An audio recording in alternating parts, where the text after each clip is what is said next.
솔직히 이 자리에 왜 이런 노인네들이 초대됐는지 감이 안 잡히네요. 그녀의 눈앞에 75년 전 죽어간 젊은 병사들의 얼굴이 스쳐 지나간다. 마이크 앞에 선 정임 떨리는 목소리로 75년 전 제가 부축했던 어린 병사가 있었어요. 피를 너무 많이 흘려서. 영상 시작 전 구독과 좋아요 부탁드립니다. 영상 제작에 큰 힘이 됩니다. 항상 건강하세요. 요양원 3층 복도 끝방. 오정임은 오늘도 창가에 앉아 뉴스를 봅니다. 화면에는 정치인들의 화려한 연설이 이어지고 있었죠. 87세의 나이에도 정임의 눈빛은 여전히 또렷했습니다. 하지만 입가엔 쓴웃음이 번집니다. 나라 지킨 죄밖에 없는데 왜 이렇게 초라하지? 정임은 낡은 서랍장에서 빛바랜 사진첩을 꺼냅니다. 6.25 전쟁 당시 간호장교 시절의 흑백 사진들. 포화 속에서도 환하게 웃던 젊은 날의 자신과 동료들이 보입니다. 손가락으로 사진을 어루만지다 작은 한숨이 새어나왔습니다. 이명숙은 아침부터 분주했습니다. 63세의 나이에도 파트타임으로 일하며 어머니 요양원비를 대고 있었죠. 오늘도 어김없이 도시락을 싸들고 요양원을 찾았습니다. 엄마, 밥 먹었어요? 정임은 딸을 보며 미소를 지었습니다. 하지만 딸의 지친 얼굴이 마음에 걸립니다. 자식에게 짐이 되어버린 현실이 못내 서글펐죠. 점심을 먹던 중 명숙의 휴대폰이 울립니다. 낯선 번호였습니다. 네, 이명숙입니다. 안녕하세요. 국가보훈처에서 연락드렸습니다. 어머님이신 오정임 여사님께서 6.25 75주년 유공자 감사식에 초청 대상자로 선정되셨습니다. 명숙은 놀란 표정으로 어머니를 바라봅니다. 정임은 전화 내용을 듣고는 코웃음을 칩니다. 이제 와서 웬 쇼냐? 75년이나 지났는데 말이야. 보훈처 직원은 계속 설명을 이어갑니다. 정부 주관 대규모 행사이며 참전 유공자들을 위한 특별한 자리라고 했습니다. 교통편과 식사까지 모두 제공된다는 말에 명숙의 눈이 반짝입니다. 엄마, 가보는 게 어때요? 오랜만에 바람도 쐬고. 정임은 고개를 젓습니다. 하지만 딸의 간곡한 설득에 마음이 흔들립니다. 무엇보다 딸이 그토록 기뻐하는 모습을 보니 거절할 수가 없었죠. 그래, 마지막으로 한번 가보지 뭐. 며칠 후 정임은 오랜만에 정장을 꺼내 입습니다. 낡았지만 단정한 정장. 가슴엔 작은 무궁화 배지를 달았습니다. 거울을 보며 머리를 매만지는 정임의 손이 미세하게 떨립니다. 요양원 직원들이 모여 박수를 치며 환송합니다. 정임은 쑥스러운 듯 손을 흔들며 차에 올라탑니다. 명숙이 운전하는 차는 서울로 향합니다. 엄마, 떨려요? 정임은 창밖을 바라보며 대답합니다. 떨리긴. 이제 와서 뭘. 하지만 정임의 손은 무릎 위에서 꼭 쥐어져 있었습니다. 마음 한구석엔 묘한 기대감이 피어오르고 있었죠. 어쩌면 이번이 마지막일지도 모른다는 생각에 가슴이 먹먹해집니다. 차가 행사장에 가까워질수록 정임의 기억은 75년 전으로 거슬러 올라갑니다. 총성과 비명, 피냄새가 가득했던 그날들. 그리고 자신의 품에서 숨을 거둬갔던 수많은 젊은 병사들의 얼굴이 하나둘 떠오릅니다. 그래도 살아남았구나. 나는. 정임은 작게 중얼거리며 눈을 감습니다. 곧 시작될 행사가 어떤 의미를 가질지 아직은 알 수 없었습니다. 서울 시내 한복판에 위치한 대형 컨벤션 센터. 건물 입구엔 거대한 현수막이 걸려 있었습니다. 6.25 전쟁 75주년 참전 유공자 감사의 날. 정임은 차에서 내리며 건물을 올려다봅니다. 화려한 외관이 왠지 낯설게 느껴졌죠. 엄마, 여기 맞는 것 같아요. 사람들이 엄청 많네요. 명숙의 말대로 입구엔 이미 많은 사람들이 모여 있었습니다. 대부분 정임처럼 고령의 참전 용사들이었죠.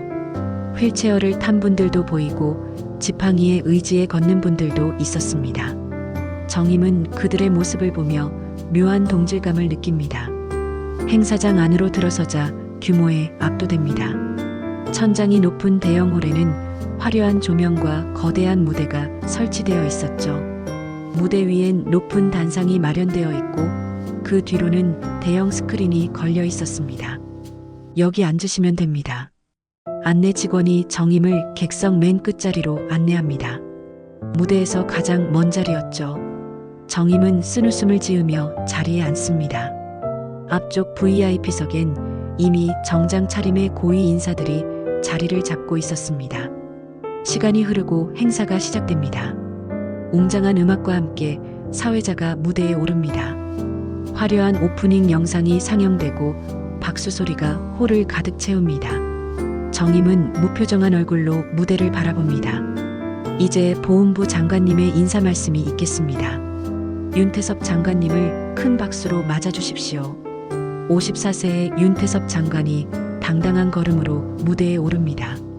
깔끔한 정장 차림에 자신감 넘치는 표정이었죠. 마이크를 잡은 장관이 청중을 둘러봅니다. 안녕하십니까?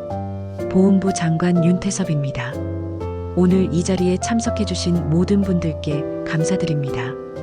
형식적인 인사말이 이어집니다. 정임은 팔짱을 낀 채 듣고 있었죠. 그런데 갑자기 장관의 톤이 바뀝니다. 농담을 하듯 가벼운 어조로 말을 이어갑니다. 솔직히 말씀드리면 이 자리에 왜 이런 노인네들이 초대됐는지 감이 안 잡히네요. 75년이나 지난 일을 굳이 이렇게 크게 기념해야 하나 싶기도 하고요. 순간 객석이 조용해집니다. 일부 사람들은 어색하게 웃었지만 대부분은 당황한 표정이었죠. 정임의 얼굴이 돌처럼 굳어집니다. 명숙이 놀란 눈으로 어머니를 바라봅니다. 그래도 뭐 정부에서 하라니까 하는 거죠. 여러분들도 오랜만에 나들이 나오셨으니 즐거운 시간 보내시길 바랍니다. 장관이 무대를 내려가려는 순간 정임이 천천히 일어섭니다. 주변 사람들이 놀란 눈으로 바라봅니다. 정임의 눈빛은 차갑게 빛나고 있었죠. 그 순간 정임의 눈앞에 과거가 스쳐 지나갑니다. 1950년 겨울 함경도 어느 야전병원. 영하 30도를 넘나드는 혹독한 추위 속에서 정임은 부상병들을 돌보고 있었습니다. 의료품은 턱없이 부족했고 매일같이 젊은 병사들이 죽어나갔죠. 간호장교님, 추워요. 18살 어린 병사가 정임의 손을 잡으며 울먹입니다. 정임은 자신의 군복을 벗어 병사를 덮어주며 속삭입니다. 조금만 참아요. 곧 따뜻해질 거예요. 하지만 병사는 그날 밤을 넘기지 못했습니다. 정임은 차가워진 병사의 눈을 감겨주며 눈물을 삼켰죠. 그런 날들이 수도 없이 반복되었습니다. 현실로 돌아온 정임은 주먹을 꽉 쥡니다. 장관의 말이 가슴에 비수처럼 꽂혔습니다. 노인네들이라니. 75년 전 목숨을 걸고 나라를 지킨 사람들을 그렇게 부르다니. 사회자가 다시 마이크를 잡습니다. 이제 참전용사 대표님의 말씀을 들어보겠습니다. 오정임 여사님, 무대로 나와주시겠습니까? 정임은 놀란 표정을 짓습니다. 대표 연설자로 지명된 줄은 몰랐던 것이죠. 명숙이 어머니의 손을 잡습니다. 엄마, 괜찮아요? 안 하셔도 돼요. 정임은 딸의 손을 가만히 뿌리치고 일어섭니다. 그리고 천천히 하지만 단호한 걸음으로 무대를 향해 걸어갑니다. 수백 명의 시선이 정임에게 집중됩니다. 무대에 오른 정임은 마이크 앞에 섭니다. 객석이 조용해집니다. 정임은 깊게 숨을 들이쉬고 천천히 시선을 들어 객석을 둘러봅니다. 그리고 나직하지만 또렷한 목소리로 말을 시작합니다. 방금 장관님께서 노인네라고 하셨죠. 객석이 술렁입니다. 정임은 잠시 멈췄다가 다시 말을 이어갑니다. 맞습니다. 우리는 이제 노인네들이 맞아요. 하지만 75년 전엔 달랐습니다. 정임의 목소리에 힘이 실립니다. 무대 아래에서 윤태섭 장관이 불편한 표정으로 팔짱을 낍니다. 75년 전 제가 부축했던 어린 병사가 있었어요. 정임은 잠시 눈을 감습니다. 그날의 기억이 생생하게 떠오릅니다. 피를 너무 많이 흘려서 제 손에 얼굴도 안 보일 정도였죠. 19살이었어요. 어머니를 부르며 울던 그 아이를 객석이 숨죽입니다. 정임의 눈가에 눈물이 맺힙니다. 하지만 목소리는 흔들리지 않습니다. 그 아이를 끝까지 살리려고 제 피까지 수혈했습니다. 그런데 그 아이가 제 품에서 마지막으로 남긴 말이 뭔지 아세요? 정임은 시선을 들어 윤태섭 장관을 똑바로 바라봅니다. 장관은 왜인지 모르게 불안한 기분이 듭니다. 우리 엄마 좀 찾아주세요. 제가 잘 있다고 전해주세요. 그게 마지막이었어요. 객석 여기저기서 훌쩍이는 소리가 들립니다. 정임은 주머니에서 무언가를 꺼냅니다. 낡고 빛바랜 군번줄이었죠. 그 아이의 군번줄엔 이렇게 쓰여 있었어요. 정임이 군번줄을 들어 보입니다. 그리고 또렷한 목소리로 읽어내립니다. 육군 2등병 윤기찬. 윤기찬. 그 이름이 행사장에 울려 퍼지자 윤태섭 장관의 얼굴이 순식간에 창백해집니다. 객석이 웅성거리기 시작합니다. 장관의 아버지 이름이 바로 윤기찬이었기 때문이죠. 정임은 떨리는 손으로 군번줄을 꼭 쥐고 있었습니다. 살아있다면 지금쯤 아마도. 정임의 시선이 윤태섭 장관에게 고정됩니다. 장관은 자리에서 일어서려다 주저앉습니다. 주변 참모들이 당황한 표정으로 서로를 바라봅니다. 카메라 플래시가 터지기 시작합니다. 정임은 깊게 숨을 들이쉬고 말을 이어갑니다. 그날은 1950년 12월 15일이었습니다. 함경도 장진호 근처 야전병원이었죠. 중공군의 공격으로 후퇴하던 중이었어요. 부상병들이 끊임없이 실려왔습니다. 객석은 숨소리조차 내지 않고 정임의 이야기에 귀를 기울입니다. 정임의 목소리는 과거로 돌아간 듯 멀게 들립니다. 윤기찬 2등병은 복부에 총상을 입고 실려왔어요. 수술할 여건도 안 되고 약품도 부족했습니다. 하지만 포기할 수 없었죠. 그 아이의 눈빛이, 살고 싶다는 의지가 너무나 강했거든요. 정임은 잠시 말을 멈추고 군번줄을 바라봅니다. 피로 얼룩진 흔적이 아직도 선명합니다. 사흘 밤낮을 그 아이 곁을 지켰습니다. 제 체온으로 그 아이를 덮였고 제가 먹을 것까지 나눠줬죠. 기적적으로 상태가 호전되기 시작했어요. 의식도 돌아왔습니다. 윤태섭 장관의 얼굴에 복잡한 감정이 스쳐 지나갑니다. 믿기 힘들다는 표정과 동시에 무언가를 깨달은 듯한 눈빛이었죠. 그런데 후퇴 명령이 떨어졌습니다. 걸을 수 없는 부상병들은 남겨두고 가야 했죠. 저는 윤기찬 2등병을 업고 10km를 걸었습니다. 영하 30도의 추위 속에서요. 명숙이 손으로 입을 가립니다. 어머니가 그런 일을 겪었다는 사실이 믿기지 않았습니다. 객석 여기저기서 흐느끼는 소리가 들립니다. 후송 트럭에 겨우 태웠습니다. 그때 그 아이가 제 손을 잡고 말했어요. 간호장교님, 저 살 수 있을까요?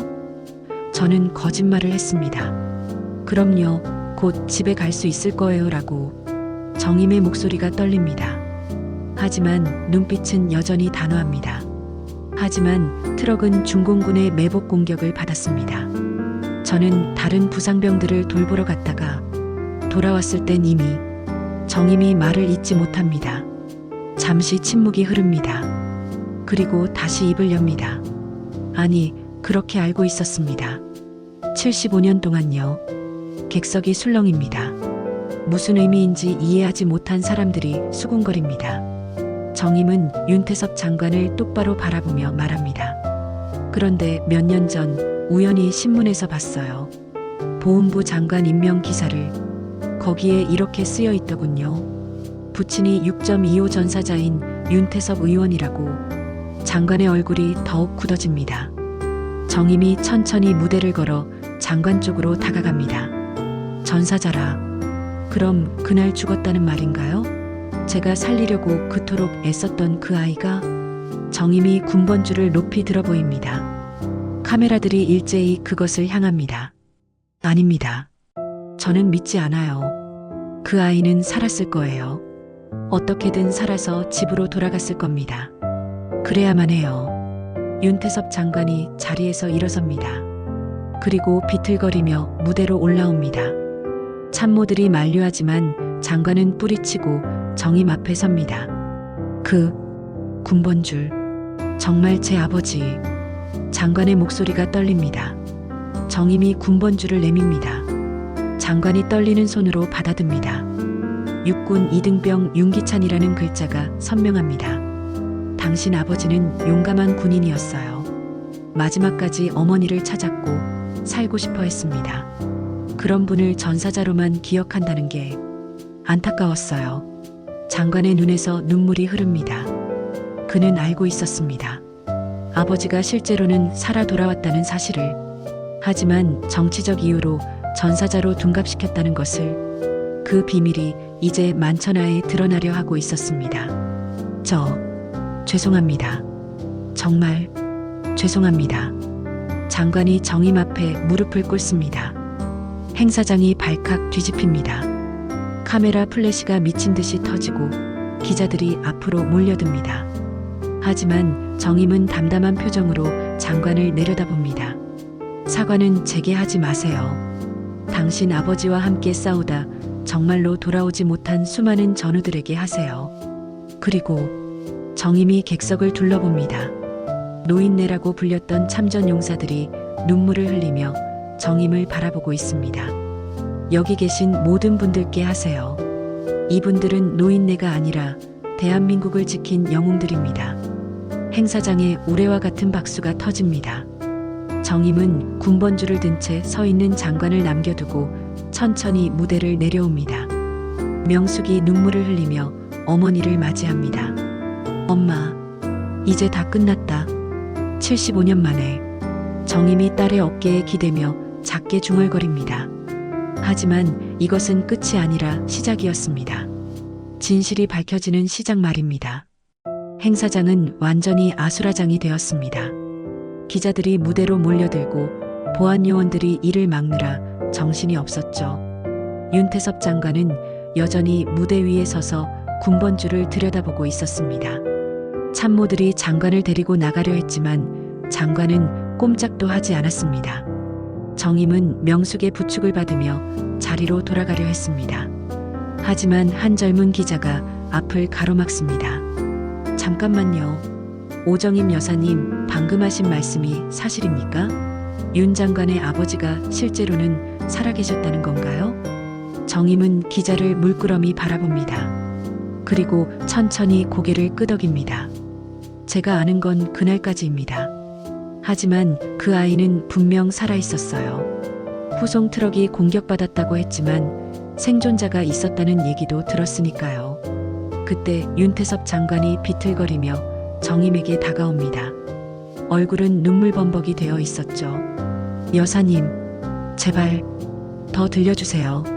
아버지가 어떤 분이셨는지. 정임은 장관의 간절한 눈빛을 마주합니다. 그리고 한숨을 쉬며 다시 입을 엽니다. 착한 청년이었어요. 강원도 춘천이 고향이라고 했죠.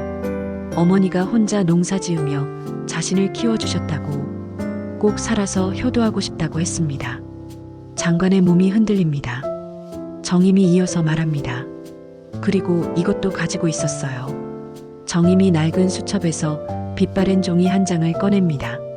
거기엔 삐뚤빼뚤한 글씨로 편지가 적혀 있었습니다. 부상으로 글씨를 잘 못 썼지만 어머니께 전해달라고 부탁했던 편지예요. 차마 전하지 못했습니다. 돌아가신 줄 알았으니까요. 장관이 떨리는 손으로 편지를 받아듭니다. 그리고 읽기 시작합니다. 어머니, 기찬이에요. 꼭 살아서 돌아갈게요. 맛있는 밥 지어놓고 기다려주세요. 장관이 울음을 터뜨립니다. 그 순간 객석에서 한 노인이 일어섭니다. 저도 증언하겠습니다. 모든 시선이 그에게 쏠립니다.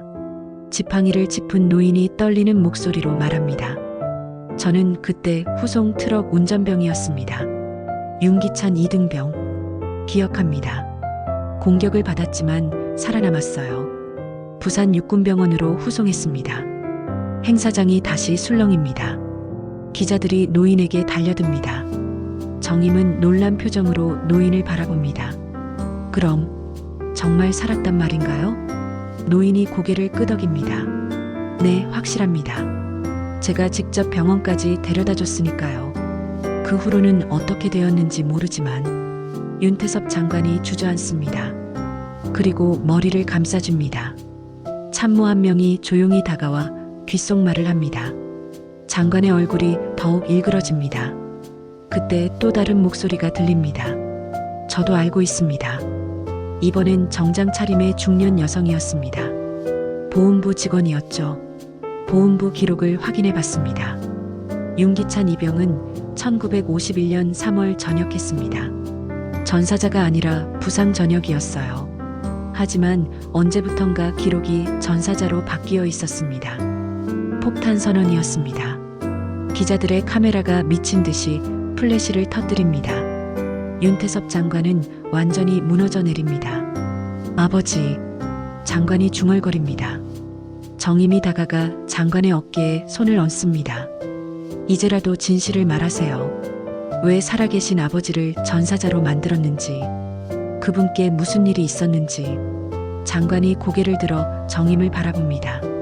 그리고 떨리는 목소리로 입을 엽니다. 아버지는 전쟁 후유증으로 고생하셨어요. 정신이 오락가락하셨죠. 어머니가 돌아가신 후엔 더 심해지셨고, 결국 장관이 말을 잇지 못합니다. 정임이 조용히 묻습니다.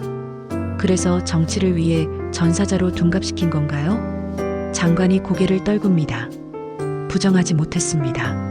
사실이었으니까요. 전사자 유족이면 정치적으로 유리했습니다. 국민들의 동정표를 받을 수 있었고, 저는 정말 못난 자식입니다. 객석에서 야유가 터져 나옵니다. 하지만 정임은 단호하게 말합니다. 조용히 하세요. 행사장이 순간 조용해집니다. 정임이 말을 이어갑니다.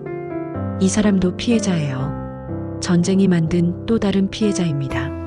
진짜 문제는 이런 거짓을 만들어내는 시스템이죠. 정임은 객석을 둘러봅니다. 그리고 큰 목소리로 외칩니다. 더 이상 거짓은 없어야 합니다. 전쟁의 상처를 정치적으로 이용하는 일도, 영웅들을 노인네 취급하는 일도 없어야 해요. 우리가 지켜낸 나라가 이래서는 안 됩니다. 우레와 같은 박수가 터집니다. 참전 용사들이 하나둘 일어서기 시작합니다.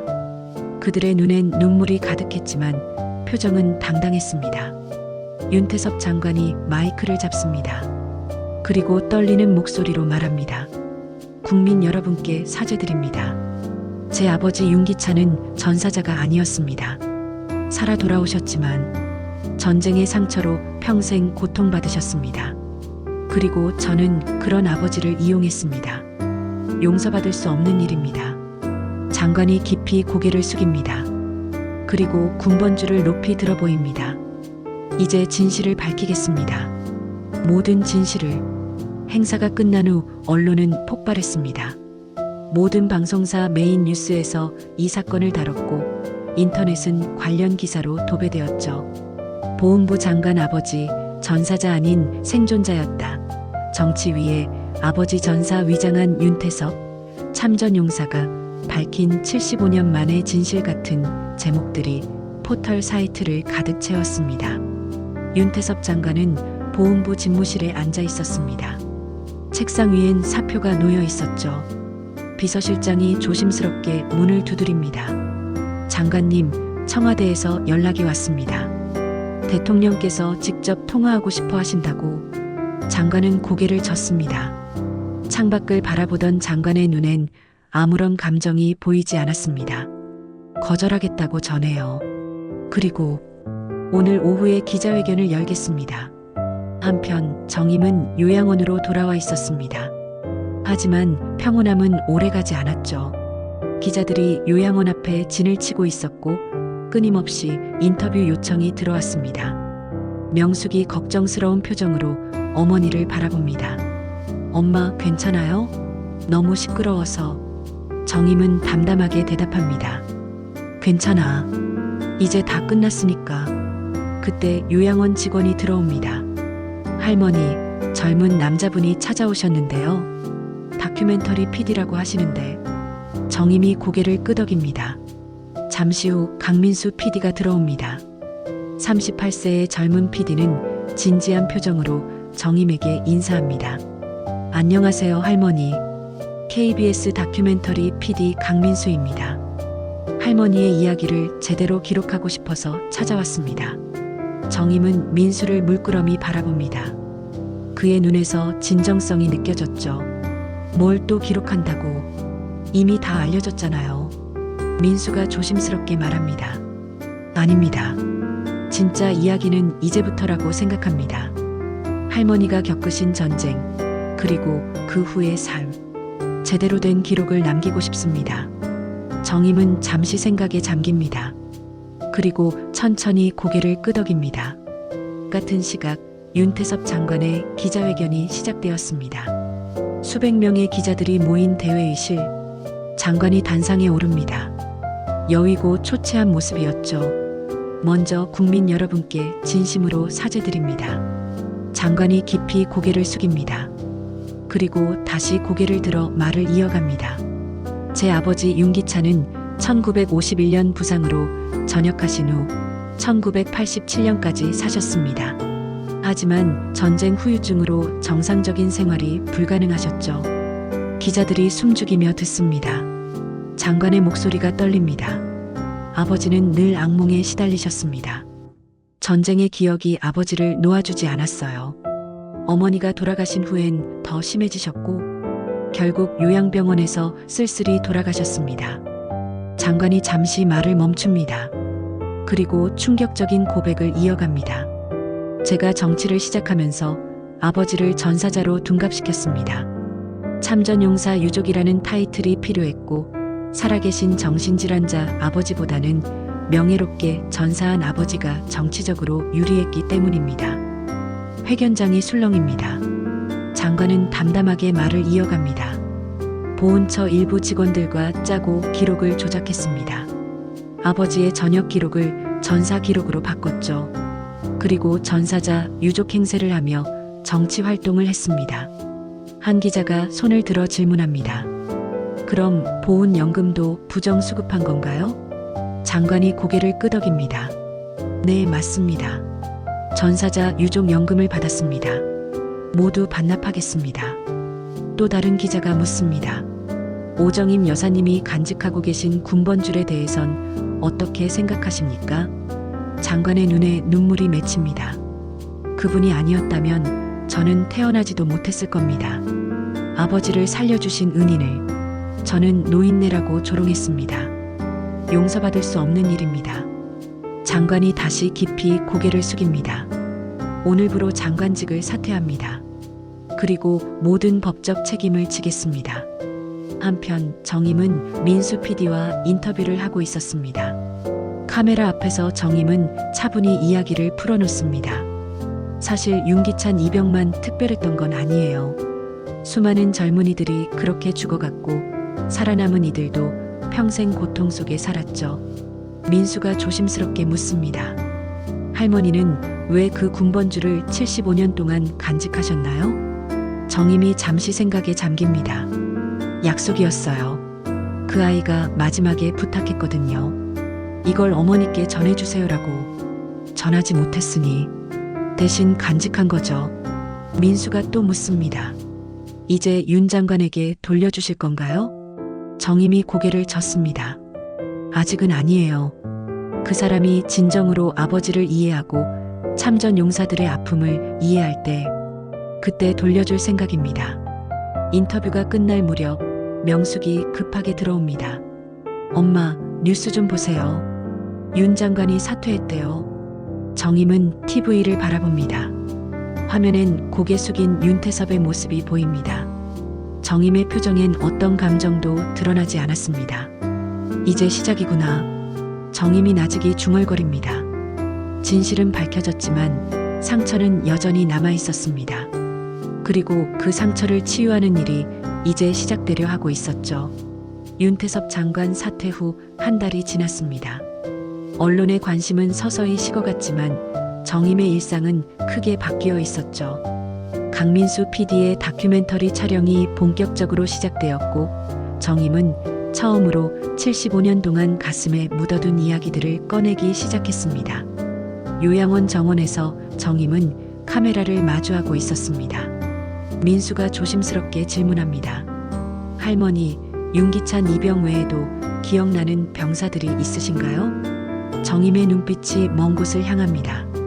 그리고 천천히 입을 엽니다. 1950년 11월 28일이었어요. 중공군이 대규모로 밀고 내려왔죠. 하루에 200명이 넘는 부상병이 실려왔습니다. 의료품은 바닥났고 수술실은 피로 가득했어요. 정임이 잠시 숨을 고릅니다. 기억이 생생하게 되살아나는 듯 했습니다. 21살 박준호 상병이 있었어요. 다리를 잃었죠. 어머니께 춤추는 모습을 보여드리고 싶었는데 라며 울었습니다. 19살 김영수 이병은 시력을 잃었어요. 다시는 고향 바다를 볼 수 없겠네요 라고 했죠. 민수가 눈시울을 붉힙니다. 정임은 담담하게 이어갑니다. 그들 모두가 윤기찬이었어요. 모두가 누군가의 아들이었고 살아 돌아가고 싶어 했습니다. 저는 그저 한 명이라도 더 살리고 싶었을 뿐이에요. 그때 요양원 직원이 다가옵니다. 할머니, 손님이 오셨는데요. 윤태섭 전 장관이라고. 정임과 민수가 놀란 표정을 짓습니다. 잠시 후 윤태섭이 나타납니다. 한 달 전과는 완전히 다른 모습이었죠. 수염도 기르고 평범한 차림이었습니다. 실례합니다. 인사드리러 왔습니다. 정임이 그를 물끄러미 바라봅니다. 윤태섭이 무릎을 꿇고 앉습니다. 그동안 많이 생각했습니다. 아버지가 왜 그렇게 사셨는지, 왜 전쟁 이야기를 한 번도 하지 않으셨는지. 윤태섭이 가방에서 낡은 일기장을 꺼냅니다.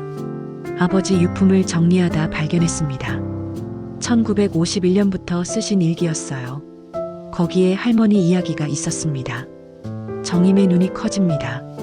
윤태섭이 일기장을 펼쳐 읽기 시작합니다. 1951년 4월 15일. 오늘도 그 간호장교님 꿈을 꿨다. 나를 업고 눈밭을 걸어가던 그분. 내가 살 수 있었던 건 그분 덕분이다.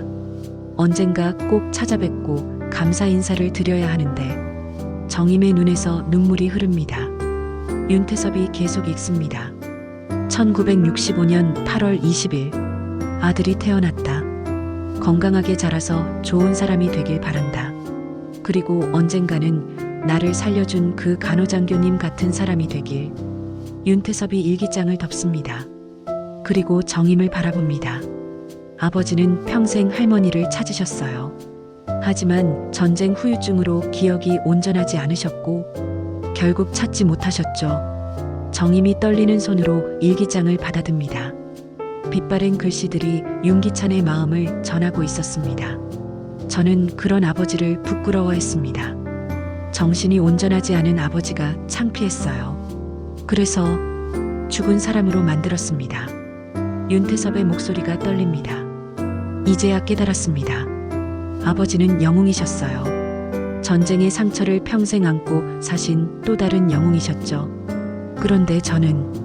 정임이 윤태섭의 어깨에 손을 얹습니다. 이제라도 알았으면 됐어요. 당신 아버지는 끝까지 살려고 노력했고 가족을 사랑했어요. 그걸 기억해 주세요. 민수 PD가 조용히 카메라를 돌리고 있었습니다. 이 순간이 다큐멘터리의 핵심이 될 것 같았죠. 윤태섭이 다시 입을 엽니다. 할머니, 제가 할 수 있는 일이 있을까요? 아버지와 할머니, 그리고 모든 참전 용사분들을 위해. 정임이 잠시 생각합니다. 그리고 말합니다. 진실을 알리세요. 전쟁이 남긴 상처, 그리고 그 상처를 안고 살아간 사람들의 이야기를. 화려한 전사자만이 아니라 살아남아 고통받은 사람들의 이야기도 기억되어야 해요. 윤태섭이 고개를 끄덕입니다. 그리고 이걸 받으세요. 정임이 군번줄을 꺼내 윤태섭에게 건넵니다. 윤태섭의 눈에서 눈물이 쏟아집니다. 할머니, 이제 돌려드릴 때가 된 것 같아요. 당신이 아버지를 제대로 이해했으니까요. 윤태섭이 떨리는 손으로 군번줄을 받습니다. 75년 만에 아들의 손으로 돌아온 아버지의 흔적이었죠. 민수가 촬영을 마치고 묻습니다. 할머니, 이제 어떤 마음이세요? 정임이 하늘을 올려다봅니다. 시원하기도 하고 허전하기도 해요. 75년 동안 제 일부였으니까요. 하지만 이제 놓아도 될 것 같아요. 며칠 후 정임은 다시 카메라 앞에 앉았습니다. 이번엔 더 많은 이야기를 할 준비가 되어 있었죠. 이제 정말로 다 말할 때가 된 것 같아요. 죽기 전에 진짜를 남겨야죠. 전쟁이 우리에게 무엇을 남겼는지, 우리가 무엇을 지켜냈는지. 민수가 고개를 끄덕입니다. 정임의 증언은 계속되었고 카메라는 그 모든 순간을 기록했습니다. 잊혀진 영웅들의 이야기가 75년 만에 세상에 나오기 시작한 것입니다. 6개월이 흘렀습니다. 정임의 이야기는 전 국민의 가슴을 울렸고 참전 용사들에 대한 인식이 크게 바뀌었죠. 정부는 특별법을 제정해 전쟁 트라우마로 고통받다 세상을 떠난 참전 용사들도 명예를 회복시켰습니다. 그리고 오늘 정임은 다시 한번 큰 무대에 서게 되었습니다. 청와대 영빈관 6.25 전쟁 진실 기록 공로자 서훈식이 열리고 있었습니다. 정임은 단정한 한복 차림으로 대기실에 앉아 있었죠. 명숙이 곁에서 어머니의 손을 꼭 잡고 있었습니다. 엄마, 떨려요? 정임이 미소를 짓습니다. 이번엔 안 떨려. 할 말 다 했으니까. 그때 민수 PD가 들어옵니다. 그의 손엔 태블릿이 들려 있었죠. 할머니, 다큐멘터리 시청률이 15%를 넘었어요. 댓글도 수만 개가 달렸고요. 모두가 할머니께 감사하다고. 정임이 고개를 끄덕입니다. 그리고 조용히 말합니다. 그걸로 됐어요. 사람들이 기억해준다면. 수행원이 들어와 안내합니다. 정임이 천천히 일어서 행사장으로 향합니다. 대통령을 비롯한 정부 주요 인사들이 자리하고 있었죠. 그리고 그곳엔 윤태섭의 모습도 보였습니다. 사회자가 정임을 소개합니다. 오정임 여사님은 6.25 전쟁 당시 간호장교로 복무하며 수많은 생명을 구했고 75년간 전우들의 유품을 간직하며 그들의 이야기를 세상에 전했습니다. 박수가 터져 나옵니다. 정임이 단상으로 올라갑니다. 대통령이 직접 훈장을 수여합니다. 정말 감사합니다. 여사님 같은 분들이 계셨기에 오늘의 대한민국이 있습니다. 정임이 훈장을 받고 마이크 앞에 섭니다. 잠시 침묵이 흐른 후 정임이 입을 엽니다. 저는 특별한 사람이 아닙니다. 그저 살리고 싶었을 뿐이에요. 제 손에서 죽어간 수많은 젊은이들, 그들을 잊을 수 없었습니다. 청중이 숙연해집니다. 정임이 이어서 말합니다. 오늘 이 자리엔 없지만 진짜 영웅들이 있습니다. 전쟁터에서 죽어간 이들, 살아 돌아왔지만 평생 고통 속에 살다 간 이들, 그들 모두가 영웅입니다. 정임의 시선이 윤태섭에게 향합니다.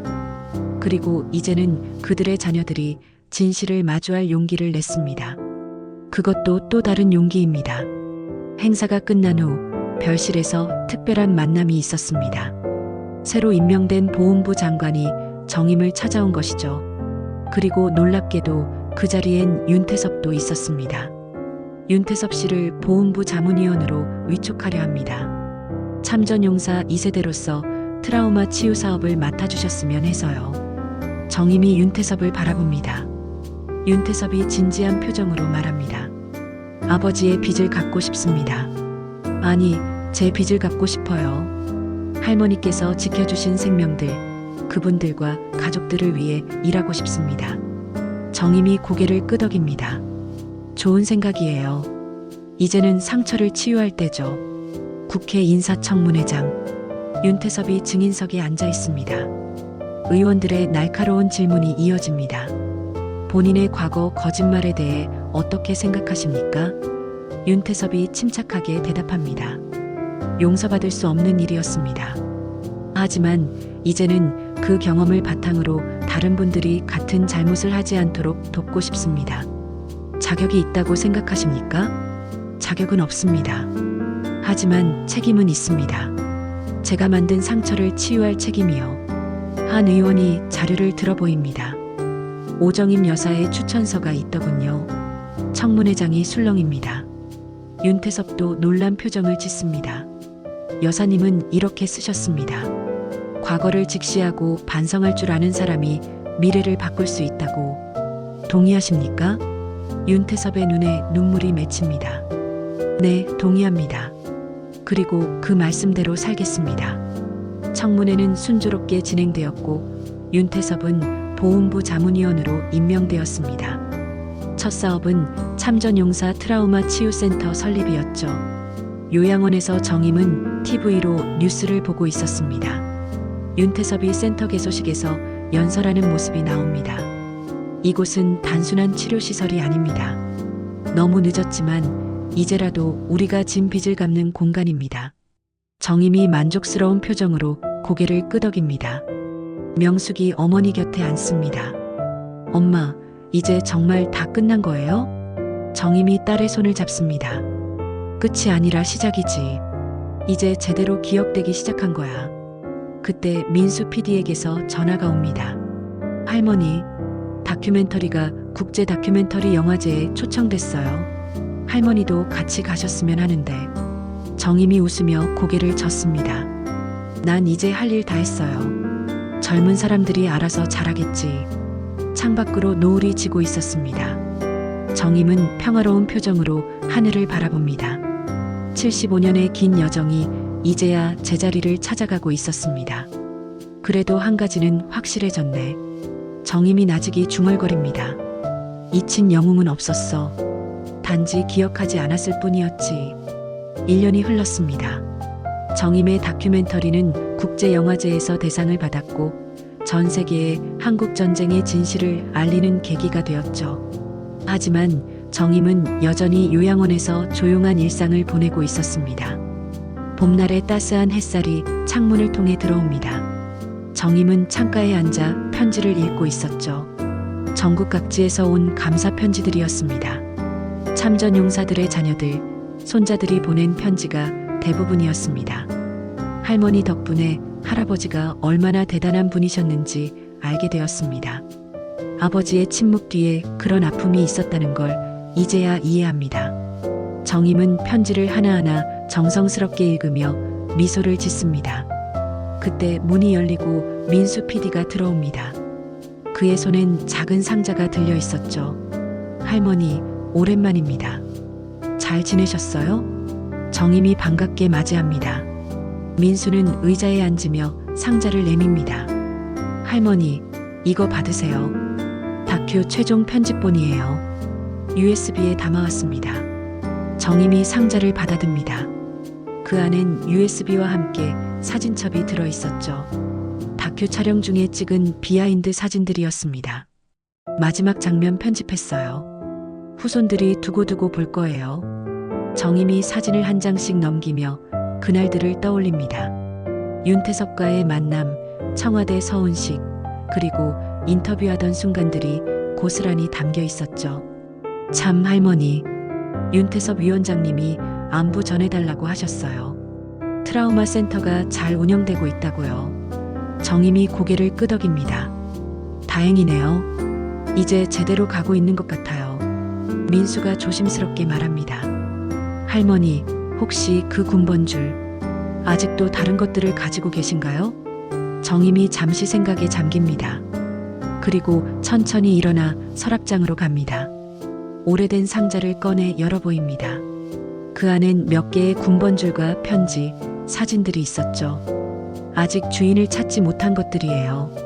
언젠가는 가족들을 찾아줘야 하는데. 민수가 상자를 들여다봅니다. 제가 도와드릴게요. 방송에 내보내면 분명 연락이 올 거예요. 정임이 상자를 민수에게 건넵니다.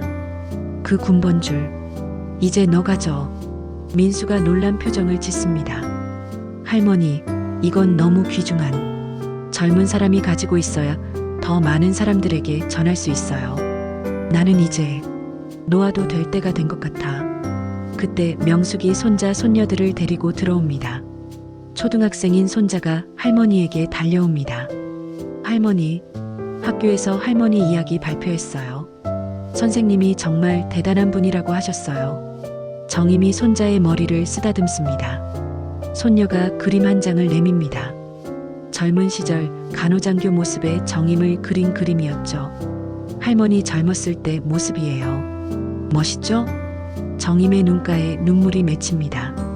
명숙이 어머니의 어깨를 감쌉니다. 엄마, 이제 편히 쉬세요. 할 일은 다 하셨잖아요. 해가 저물어 갑니다. 정임은 다시 창가에 앉아 노을을 바라봅니다. 창밖으로 보이는 하늘이 75년 전 그날처럼 붉게 물들어 있었죠. 하지만 그때와는 다른 평화로운 붉은 빛이었습니다. 정임이 나직이 중얼거립니다. 이번 생은 이제 놓아도 되겠구먼. 민수가 작별 인사를 하며 일어섭니다. 할머니, 또 뵐게요. 건강하세요. 정임이 민수의 손을 잡습니다. 고마웠어요. 덕분에 다 전할 수 있었어. 민수가 나간 후 정임은 USB를 들여다봅니다. 작은 기계 안에 75년의 세월이 담겨 있다는 게 신기했죠. 명숙이 노트북을 가져와 USB를 연결합니다. 화면에 다큐멘터리가 재생됩니다. 자신의 젊은 날 사진과 함께 그날의 이야기가 흘러나옵니다. 정임은 조용히 화면을 바라봅니다. 엄마 어때요? 잘 만들어졌나요? 정임이 고개를 끄덕입니다. 이제 됐어. 모두가 기억할 수 있게 됐으니. 밤이 깊어갑니다. 정임은 침대에 누워 천장을 바라봅니다. 마음이 한없이 가벼웠죠. 75년 동안 짊어지고 있던 무거운 짐을 모두 내려놓은 기분이었습니다. 새벽녘 정임은 꿈을 꿉니다. 꿈속에서 젊은 병사들이 환하게 웃으며 손을 흔들고 있었습니다. 윤기찬도 그 속에 있었죠. 간호장교님 감사했습니다. 이제 편히 쉬세요. 정임이 미소를 지으며 손을 흔듭니다. 병사들이 하나둘빛 속으로 사라집니다. 그리고 정임도 따스한 빛에 감싸입니다. 아침이 밝았습니다. 명숙이 어머니를 깨우러 왔다가 평온한 얼굴로 잠든 정임을 발견합니다. 정임은 미소를 지은 채 영원한 안식에 들어가 있었습니다. 장례식장엔 수많은 사람들이 찾아왔습니다. 참전용사들, 그 가족들, 그리고 정임의 이야기에 감동받은 시민들이었죠. 윤태섭도 조문을 왔습니다. 그의 가슴엔 아버지의 군번줄이 달려 있었습니다. 민수 PD는 정임이 남긴 상자를 들고 있었습니다. 그 안의 유품들은 이제 그가 주인을 찾아줄 것입니다. 정임의 뜻을 이어서 말이죠. TV에선 정임의 부고가 전해지고 있었습니다. 6.25 참전 간호장교이자 진실의 증언자 오정임 여사가 향년 87세로 별세했습니다. 고인은 75년간 전우들의 이야기를 간직하고 전하며, 하지만 정임은 사라진 게 아니었습니다. 그녀가 남긴 이야기는 영원히 기억될 것이고 잊혀진 영웅들은 다시 빛을 볼 것입니다. 그렇게 한 시대가 저물고 새로운 기억이 시작되었습니다. 잊힌 영웅은 없었다. 단지 기억하지 않았을 뿐이었다. 이 영상이 누군가에겐 위로가 되었기를 바랍니다. 끝까지 봐주셔서 진심으로 감사합니다. 사연이 좋으셨다면 구독과 좋아요 부탁드립니다. 항상 건강하세요.